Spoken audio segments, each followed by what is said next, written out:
السلام عليكم ورحمة الله وبركاته. ازيكم يا حبايبي؟ عاملين ايه؟ يا رب تكونوا بخير. جايلكم النهارده بقى فيديو ايه، في حاجات كده اختراعات. كل سنة وانتم طيبين. خلاص ما عادش الا خلاص، حاجات بسيطة خالص، وان شاء الله رمضان يخلص على خير ويجي العيد بقى يا رب علينا بالفرح لينا ولاهلنا كلنا يا رب. كل سنة وانتم طيبين. كملوا بقى معايا الفيديو للاخر عشان نعرف عملنا ايه النهارده. اول حاجة انا عملتها، حطيت ميه الاول تغلي على النار، وغسلت البيض وبعد كده حطيته فين؟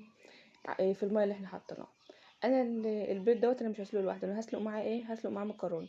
فلازم اعمل ايه عشان طالما هتسلقي حاجه مع البيض؟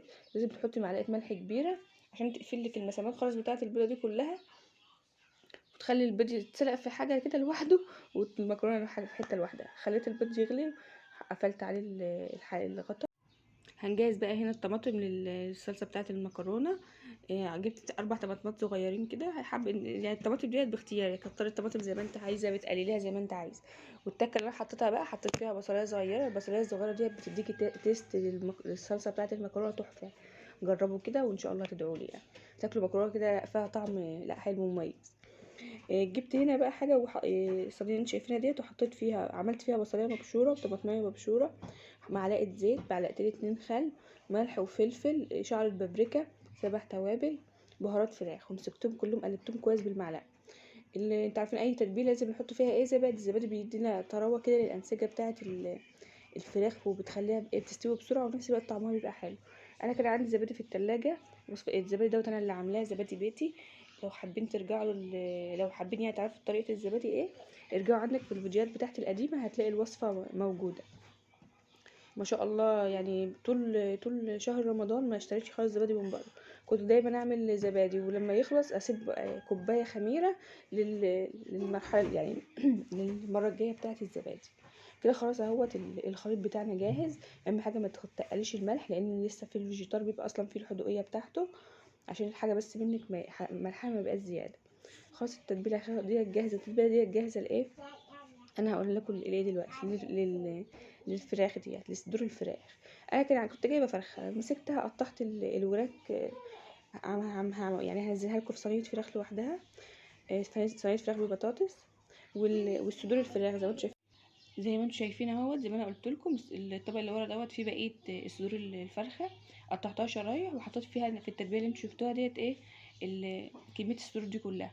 وجبت صدر، يعني حته من الصدر كده، اخترتها تكون ايه لسه عريضه كده، انا مقطعاها عريضه عشان اعرف الفها رول. هتشوفيه دلوقتي. اهم حاجه جبت الصدر دوت، جبت كيسه من بتاعه اللبن، فردتها الرخامه وغطيت الجزء التاني بيها.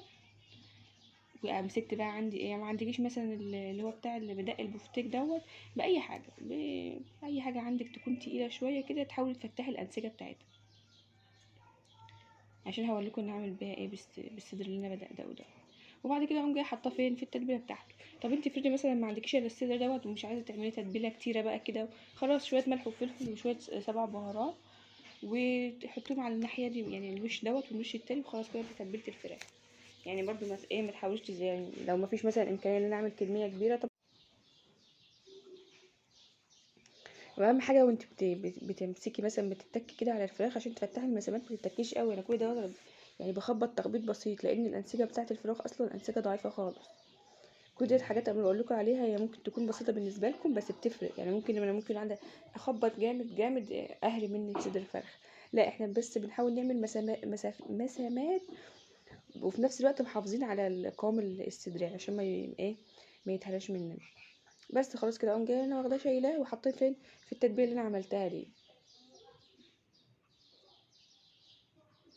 يعني شفت الفرخه عملت منها يعني يعتبر عملت منها 3 طبخات مش طبختين. انا هوريكم اللي هقول لكم الطبخه الثالثه ايه كمان.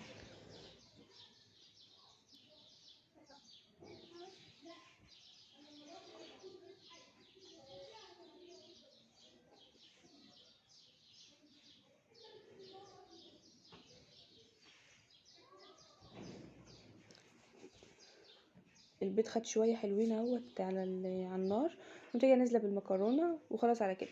يعني ما تعرفيش ان انت هتسلقي المكرونه مع البيض، لا احنا غاسلين البيض لوحده، وحاطين معلقتين ملح كبار، او معلقتين ملح صغيرين، او معلقه ملح كبير، عشان تقفل الانسجه بتاعه البيض، وسلقنا الاتنين مع بعض وخلاص على كده. دي بقى التتبيله اللي انا هعمل لكم، التتبيله التانية اللي انا هعملها لكم. هعمل لكم ايه؟ جبت معلقتين دقيق ومعلقه نشا، شويه سبع بهارات، شويه كمون، شويه ملح وفلفل صغيرين خالص. كل دول هقلبهم كويس مع بعض. وحطيت يعني كل دوت حطيت نص كوبايه لبن، يعني دقيق ولبن، معلقه نشا، ملح وفلفل، 7 بهارات. لو عندك بهارات فراخ برضو حطي شويه صغيرين. دي بقى الوصفه الثالثه اللي قلت لكم عملتها من الفرخ. جناحات الفراخ ديت اللي عندي الاطفال بيحبوها، فقلت بدل ما اسلقها بقى كلها كده وارجع احمرها، طب ما انا كده كده عامله تتبيله، فخلاص ايه، هعملها لهم زي كنتاكي كده. مسكت قطعت الجناح كده نصين اتنين، وهحطه فين في التتبيله، وشكرا على كده. واهم حاجه معلقه الخل، يعني التتبيله اللي انا قلت لكم عليها ديت، واهم حاجه معلقه الخل، عشان ايه، تخلي الحاجه تستوي معاك على طول وما يبقاش فيها دم.